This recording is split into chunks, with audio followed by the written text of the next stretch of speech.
আমি কাজের উদ্দেশ্যে এলাকায় আসছিলাম, হঠাৎ আমার চোখে পড়লো একটি জিনিস। আপনারা দেখতে পাচ্ছেন চারদিকে বিশাল হাওর। বিশাল হাওরের পাশে গ্রামের শেষ প্রান্তে এই হলো একটি কবরস্থান। কবরস্থান যেটা আমাদের সবার শেষ ঠিকানা।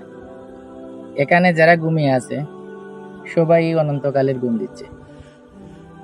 একটাবার প্রশ্ন করুন তো, আমরা একটাবার প্রশ্ন করি নিজেরে, যে জীবিত অবস্থায় আমাদের মায়ার মা বাবা ভাই বোন বা মায়ের সন্তানকে কি আমরা কি রেখে যেতে পারবো এই কবরস্থানে? কখনোই পারবো না। এই কবরস্থানে যারা শুয়ে আছে তারা একদিন এই পথ দিয়ে হাঁটছিল, আজ তারা কবরস্থানে ঘুমিয়ে আছে। আজ যারা আমরা এই পথ দিয়ে হাঁটছি, পৃথিবীর কোথাও না কোথাও আমরা একদিন মাটির নিচে ঘুমিয়ে থাকব। তাহলে কেন পৃথিবীতে এত স্বার্থপরতা?